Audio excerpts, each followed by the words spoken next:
Morning guys, welcome back to my channel and welcome back to another blog. এখন বাজছে সকাল 11:30। আজকে এখন থেকে ব্লগটা স্টার্ট করছি। আশা করছি তোমাদের ব্লগটা দেখতে বেশ ভালো লাগবে। চলো তাহলে আজকের ব্লগটা স্টার্ট করি। দেখো সুন্দরী গতকালকে একটা হাওয়াই মিঠাই কিনেছিল, সেই হাওয়াই মিঠাই শক্ত হয়ে গেছে, হাওয়া লেগে, সেই নিয়ে বসে আছে। পুটুকে স্কুল থেকে নিয়ে এসে স্নান করিয়ে দিয়েছি। স্কুল তাই তো মনে আছে? তুই স্কুল যাসনি আজকে? আজকে তো ছুটি না?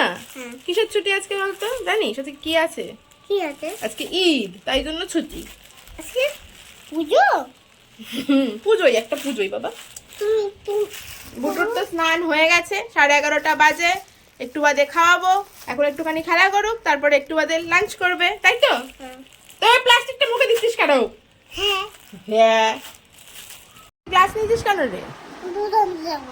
দুধ আনতে যাচ্ছিস? কিসে দুধ? কোথায় দেবে? এর মধ্যে দুধ দেবে? হ্যাঁ, কোথায় দুধ আনতে যাবি? কার সাথে যাবি? দাদুর সঙ্গে। দাদুর সঙ্গে? তা আমায় নিয়ে যাবি না? আমাকে নিয়েছ একটু দুধ আনতে? চলো। না, আমি যাবো না। তুই কেন যাবি? আমি তো এমনি বললাম, তুই কি বলিস তার জন্য। চলো যা, তাড়াতাড়ি দুধ নিয়ে যা, এসে তারপরে ভাত খাবি, ঠিক আছে?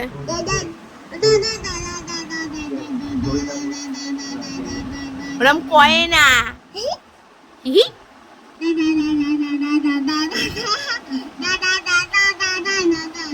নিয়ে দ দ দ দ করতে করতেই দুধ আনতে যাচ্ছে। দুধ নিয়ে আসুক গো, আসলে তারপরে খাওয়াবো। রান্নাঘরে চলে আসলাম একটু দেখার জন্য যে মা আজকে কি কি রান্না করেছে। চলো দেখি মা আজকে কি কি রান্না করেছে। মা তো সবসময় 4-5 পদে রান্না না হলে হয় না, আমাদের বাড়ি রেগুলারলি 4 পদে রান্না তো ডেফিনেটলি হয়, এবার কোনো কোনো দিন 5-6 পদও হয়ে যায় আর কি। দেখি কি কি রান্না করেছে আজকে মা। 4 পদে রান্না হয়েছে আজকে। এটা আজকে টক ডাল বানিয়েছে, আর টক ডাল যখন বানিয়েছে তখন আলু ভাতে তো অবশ্যই হবে। টক ডালের সাথে আলু ভাতে খেতে এই গরমকালে সব থেকে বেশি ভালো লাগে। আর সাথে আছে মাছের ঝাল, আর তরকারিতে আছে এই যে ঢ্যাঁড়স আলুর তরকারি। এই 4 পদই রান্না হয়েছে আজকে।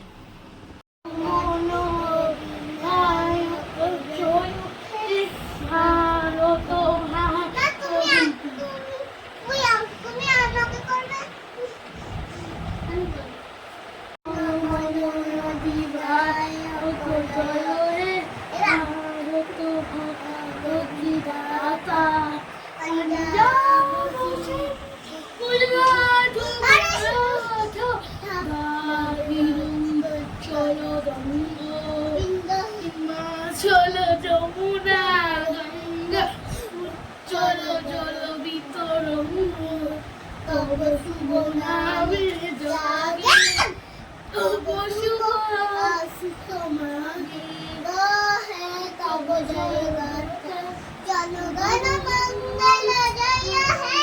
না উল্টো বলছো, আয়ুব জয় হয়ে দিল। সুন্দরীকে ঘুম পাড়িয়েছি, অনেকক্ষণ গোলু ছিল, গোলুর সাথে যে অনেকক্ষণ খেলা করেছে। গোলু ছিল বলেই ঘুমাচ্ছিল না, তারপরে গোলুকে দিদি ডেকেছে, গোলু গেছে, তারপরে ওকে ঘুম পাড়ানো গেছে, ঘুমিয়ে পড়েছে। আমি এবার পড়তে বসবো। আজকে আবার বিকেলবেলা বা সন্ধ্যের দিকে একটুখানি সেলে যাওয়ার কথা আছে, চৈত্র মাসে সেল চলছে, একটুখানি কেনাকাটি করি বা না করি ঘুরে আসতে হয়, না হলে হয় না আর কি।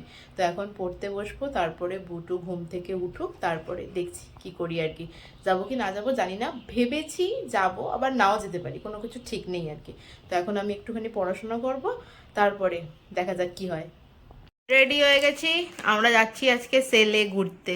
দেখা যাক কি কি মার্কেটিং করে নিয়ে আসি, আদেও কি করব জানি না। যেতে চাইছিলাম না, ভাবছিলাম কালকে যাব, কিন্তু বুটু কোনো মতেই ছাড়ার নয়, কান্নাকাটি করে একসা না যেতেই হবে যেতেই হবে। তো এবার সেই কারণেই রেডি হয়েছি, যাই বেরোই ঘুরে আসি। এখনো জানি না যে ব্যারাকপুর স্টেশনের দিকে যাব না শ্রীরামপুর যাব, বেরিয়ে তারপরে ডিসাইড করছি কোথায় যাব। চল চল চল, দাদির হাত ধর। না গেলে আর হচ্ছে না, চেঁচিয়ে মেচিয়ে একসা একেবারে। আমি বলে ভুল করেছি। বাইরে বেরিয়ে ডিসাইড করলাম যখন বেরোলামই তখন একটু শ্রীরামপুর থেকেই ঘুরে আসি, কেননা শ্রীরামপুর মার্কেটটা বেশ বড় আর খুব ভালো সেল বসে। আর সেলের পাশাপাশি ভিড়টাও হয় সেরকম, মানে গিয়ে দেখলাম প্রচণ্ড ভিড়, কিন্তু যেতে ইচ্ছা করলো যখন ভাবলাম শ্রীরামপুরেই যাই। এই ব্লগটা আমার অনেক দিনই দেওয়া হয়নি, এই ব্লগটা আমার বেশ কিছুদিন আগের ব্লগ, মানে যখন চৈত্র সেল চলছিল, বৈশাখ মাস তো পড়ে গেছে, তার আগের ব্লগ আর কি। তো আমি ভুলে গেছিলাম, খেয়াল ছিল না, হঠাৎ করে গ্যালারি ঘাঁটতে ঘাঁটতে আজকে দেখলাম যে এই ব্লগটা তো আমার দেওয়াই হয়নি, তাই ভাবলাম চলো আজকে এই ব্লগটাই দিয়ে দিই। তো প্রথমেই চলে আসলাম ধোপিঘাটে। ঘাট ক্রস করতে হবে, ক্রস করে যাব শ্রীরামপুর। আমাদের এই পারটা ব্যারাকপুর, আর ব্যারাকপুর ঘাটটা ক্রস করলে মানে ধোপিঘাট ক্রস করলে পরে শ্রীরামপুর, আর আমাদের বাড়ির সামনে যে ঘাটটা আছে সেই ঘাটটা ক্রস করলে পরে শেওড়াফুলি। তো চলে আসলাম ধোপিঘাট। ধোপিঘাটে এসে বুটু এখানে দেখো দাঁড়িয়ে দাঁড়িয়ে, বুটু লঞ্চে উঠলেই দাঁড়াতেই চায়, আর দাঁড়িয়ে দেখে এদিক ওদিক তাকিয়ে তাকিয়ে যে কিভাবে কি হচ্ছে না হচ্ছে, লঞ্চটা কিভাবে এগোচ্ছে, জলটাকে দেখে আর কি। আর এই ঘাটটা না বেশ চওড়া, মানে এই ঘাটটা পার হতে বেশ খানিকটা সময় লাগে। এখন এখানে নতুন জেটির কাজও চলছে। এই ঘাটটা না ভীষণ, মানে যখন জোয়ার হয় তখন জল অনেকটা উপরে উঠে চলে আসে, আর যখন ভাটা থাকে তখন জল অনেকটা নিচে থাকে, যেই কারণে ভাটার সময় অনেকটা হাঁটতে হয়, হেঁটে এসে তারপরে লঞ্চে উঠতে হয়। আমরা তো মাঝে মাঝে এটাই ভাবি যে এই হাঁটা পথটা আরেকটু বাড়িয়ে দিতে পারে, তাহলে সবাই হয়তো গঙ্গাটা হেঁটে হেঁটেই পার হয়ে যেতে পারতো। তো ঘাট ক্রস করলাম, ঘাট ক্রস করে উঠছি এবার উপরের দিকে, মানে ঘাটের বাইরের দিকে বেরোচ্ছি। এখান থেকে বাইরে বেরিয়ে অল্প 10 মিনিট মতো হাঁটা পথ আর কি স্টেশন যেতে গেলে। প্রথমে ভাবছিলাম টোটো করব নাকি, তারপরে বাবা বললো চ হেঁটে হেঁটেই যাই। তো বুটু একটু রাস্তা হেঁটেছে, বুটু আসলে হাঁটতে চায় না বলেই সমস্যা হয়, বুটু হাঁটলে আমাদের তো কোনো প্রবলেমই নয়, আমরা হেঁটে হেঁটেই চলে যেতে পারি। আর এখানে এক জায়গায় দেখলাম রাস্তায় পুরো পাইপ ফেটে গিয়ে জল ভর্তি হয়ে গেছে ঠিক ট্রেন্সের সামনে। আর ট্রেন্ডসে দেখলাম সেরকম কোনো সেল, মানে ওদের তো সেল এমনিতেও কম চলে, ট্রেন্ডস বলো জুডিও বলো, ওদের সেল খুবই কম চলে। সেল তো হচ্ছে স্ট্রিট শপিংয়ের জন্য। আর বৈশাখ মাস শেষ হতে চললো, চৈত্র সেল চলছে, একবার সেলে না গেলে তো চলেই না, তাই না? মাও অনেক দিন ধরেই বলছিল, তো আমি মাকে বলেছিলাম তাহলে একদিন শ্রীরামপুর যাব। আর আমি বুটুকে আজকেই ভুল করে বলে ফেলেছিলাম যে আজকে যাব, যেই একবার বলেছি ব্যাস ও এবার কান্নাকাটি শুরু করে দিয়েছে। প্রথমে ভাবছিলাম যে আসবো না, কিন্তু তারপরেও এমনই কান্নাকাটি শুরু করলো যে না এসে আর থাকতে পারলাম না। আর শ্রীরামপুরে এসে তো দেখি সে কি প্রচণ্ড ভিড়, মানে মনে হচ্ছে যেন এখন পুজোর শপিং চলছে সবার, মানে এই রকম প্রচণ্ড ভিড় শ্রীরামপুরে। আমাদের বাড়ির কাছাকাছি মার্কেট বলতে গেলে শ্রীরামপুর মার্কেটটা বেশ বড়, আর খুব ভিড়ও হয় শ্রীরামপুর মার্কেটটাতে। পুজোর সময়ও যেমন প্রচণ্ড ভিড় হয়, আর এবছর সেলে এসে দেখলাম ঠিক সেই একই রকম। চৈত্র মাসে মনে হচ্ছে যে পুজোর মাসই চলে এসেছে, এতটা ভিড়। কেনাকাটি শুরু করার আগে তো ভিড়ে ঠেলা খেতে খেতেই হাঁটতে শুরু করলাম, আর তার মধ্যে বুটু ওপারে মানে এপারে এসেই বলা শুরু করেছে যে আমার খিদে পেয়ে গেছে, আমি কিছু খাবো। তো সেই কারণে আমরা ওই মিও মোড়ের রাস্তাটাতেই হেঁটে যাচ্ছিলাম, আর হেঁটে যেতে গিয়ে দেখি কি প্রচণ্ড ভিড়। দেখো পুরো রাস্তাটায় ভিড় দেখতে পাবে, কোনো দিকে ফাঁকা নেই, মনে হচ্ছে পুরো পুজোর বাজারই লেগে গেছে। যাই হোক, প্রথমেই চলে গেলাম মিও মোড়ে। বুটু পেস্ট্রি খাবার বায়না করছিল। বুটু বাইরে বেরোলে বেশিরভাগ টাইমে আইসক্রিমের বায়না করে, আজকে কি মন হয়েছে আজকে কিন্তু আইসক্রিমের বায়না করেনি, বলছিল আমি পেস্ট্রি খাবো। তো সেই কারণে মিও মোড়ে আসলাম ওকে একটা পেস্ট্রি কিনে দেওয়ার জন্য। ও না ম্যাঙ্গো পেস্ট্রিটা খেতে বেশ ভালোবাসে, কিন্তু ম্যাঙ্গো পেস্ট্রি ছিল না, শেষ হয়ে গেছিলো মিও মোড়ে গিয়ে দেখলাম।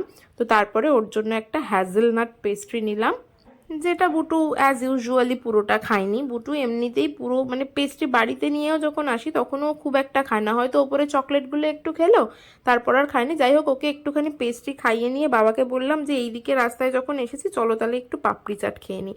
আমি যখনই শ্রীরামপুরে আসি, শ্রীরামপুরে আসলেই এই জায়গাটাতে আসি। শ্রীরামপুরে একটা মাঠ আছে, এটাকে কি যেন RMS মাঠ বলে বোধহয় খুব সম্ভবত। এই মাঠটার মধ্যে পুজো হয় একটা, আর মানে এই জায়গাটাতেই না সমস্ত খাবার দোকানগুলো আছে, বিশেষ করে ফুচকা, ঘুগনি, মোমো, তারপরে তোমার পাপড়ি চাট, এই সমস্ত দোকান। আর আমি যখনই এখানে আসি পাপড়ি চাটটা অবশ্যই খাই, কারণ না এখানে না পাপড়ি চাটটা খুব ভালো বানায়, আমার ভীষণ ভালো লাগে এখানে পাপড়ি চাটটা খেতে। এখানটা দাদা বলছে দাদি ঘুগনি খাচ্ছে, আমি পাপড়ি চাট খেয়ে নিই, তারপর ওদিকে যাবো আমরা, ঠিক আছে? আর বুটুকে নিয়ে এক জায়গায় দাঁড়ানো মানে হচ্ছে প্রচণ্ড সমস্যার ব্যাপার। যা হোক করে মার ঘুগনি খাওয়া আর আমার পাপড়ি চাট খাওয়া শেষ করলাম। আর শেষ করে এই যে ওনার বায়না হচ্ছিল এদিকে যাব, মানে একটা হাওয়াই মিঠাই নেব, সেই কারণে তো ওখান থেকে হাওয়াই মিঠাই কিনে আমাদের খাওয়া পর্ব শেষ করে এসে ঢুকলাম বাজার কলকাতাতে। বাজার কলকাতাতে এসে দেখলাম কুর্তি টুর্তি অনেক কিছু। আমি তো কিছুই কিনিনি, শুধুমাত্র বুটুর জন্যই নিয়েছি দুটো জামা কুর্তি। ওই দেখতে দেখতেই উপরে বাচ্চাদের সেকশনটাতে চলে আসলাম। বাচ্চাদের সেকশনটাতে ওপরে উঠে দেখাশোনা শুরু করলাম। খুব একটা যে বাজার কলকাতায় সেল দিয়েছে তা নয়, গত বছরে আমি সেলে বুটুর জন্য প্রচুর জামা কিনেছিলাম, মানে ওর পুজোর জামাও কিনে নিয়েছিলাম আমি এই টাইমে। কিন্তু এবারে বাজার কলকাতায় গিয়ে দেখলাম খুব একটা বেশি সেলে কিছু দেয়নি। গত বছর প্রচুর জিনিসপত্র 50% অফে পেয়েছিলাম, কিন্তু এবছর সেরকম কিছুই পেলাম না। তবে বুটুর জন্য দুটো সেট কিনেছিলাম, মানে ওর জন্য আমি বেশিরভাগই প্রেফার করি ওই সুতির গেঞ্জি কাপড়ের যে প্যান্ট আর টি শার্টের শেডগুলো হয় না, সেগুলোই দুটো কিনেছিলাম এদিক ওদিক থেকে দেখে। এখন তো আমাদের শপিং করা বলতে পারি একেবারে কমেই গেছে। আর বাচ্চাদের সেকশনটাতে এসে চারিদিকে দেখছিলাম পুচকুগুলো খালি ঘুরে বেড়াচ্ছিল, আমারটাও ঘুরে বেড়াচ্ছিল, তার সাথে আরও পুচকিগুলো একজন এদিকে ও ওদিকে সেদিকে চারিদিকে ঘুরে বেড়াচ্ছিল।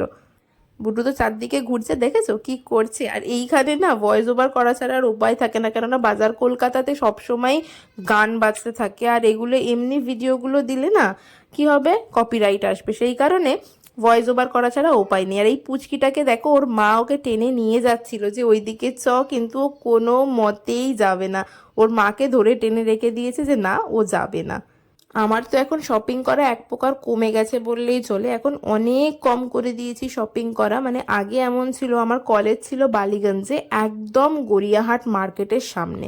কলেজ থেকে বেরোতাম, আর আমার মর্নিংয়ে কলেজ ছিল, 10:30টার সময় কলেজ ছুটি হয়ে যেত। কলেজ থেকে বেরোতাম আর বন্ধু বান্ধব সব মিলে চলে যেতাম গড়িয়াহাট মার্কেটে। বান্ধবীরা বিশেষ করে, বন্ধুদেরকে মার্কেটিংয়ের জায়গায় পাওয়া খুব মুশকিল, বান্ধবীরা সবাই মিলে চলে যেতাম গড়িয়াহাট মার্কেটে খালি মার্কেটিং করতে। তখন প্রচুর জামা কাপড় কিনতাম। আর এখন জামা কাপড় কেনা আমার এক প্রকার কমই হয়ে গেছে বলা যেতে পারে, মানে নিজের জন্য। কিন্তু বুটুর জন্য কেনা একেবারেই কম হয়নি। বুটুর জন্য আমি জামা কাপড় কিনতেই থাকি। আমি যখনই যাই না কেন, কোনো কারণে হয়তো কোনো শপিং মলে ঢুকলাম, ওখানে গিয়ে বুটুর জন্য আমার কিছু না কিছু পছন্দ হয়, আর বুটুর জন্য আমি নিয়ে চলেই আসি সব সময়। আর এখানে বুটুকে দেখো, এনার পাশে দাঁড়িয়ে দাঁড়িয়ে ওকে বলেছে একটুখানি দাঁড়া, দেখ তোর মতো একজন দাঁড়িয়ে রয়েছে। ওর পাশে গিয়ে ভালো করে দেখছে আর ওখানে দাঁড়াচ্ছে। আর বাবা একটুখানি গায়ে হাত দিয়েছে বলে সে কি বিরক্তি, আমার গায়ে হাত দিচ্ছে দাদু। তো তারপরে এখানে গেছিলাম, গিয়ে ওর জন্য দুটো চশমা কিনে নিয়ে এসেছি। আর ও চশমা নেওয়ার জন্য খুব বায়না করছিল, তাই দুটো চশমা কিনেছি। মাও একটা সানগ্লাস কিনলো।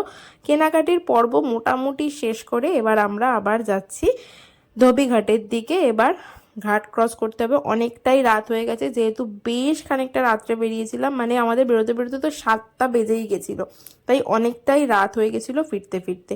ঘাট ক্রস করে সোজা উঠে পড়েছি টোটোতে। আর টোটোতে মা যেই ওই হ্যান্ডেলটাকে একটুখানি ধরেছিল টোটোর, এবার বুটুরও আবদার আমি ওটা ধরবো, তাই জন্য বাবা কিনে এনেছে। আর ওই দুটো সানগ্লাস কিনে এনেছে, দেখো এই একটা সানগ্লাস, বাহ, আর একটা সানগ্লাস দেখাও দেখি, আর একটা কোনটা, চশমা যেই দেখতে পেয়েছে আগেই চশমা কিনতে হবে। দেখো দুটো সানগ্লাস কিনে এনেছে, বাড়িতে আরো দুটো সানগ্লাস আছে গত বছরের, এবছরের এই দুটো সানগ্লাস।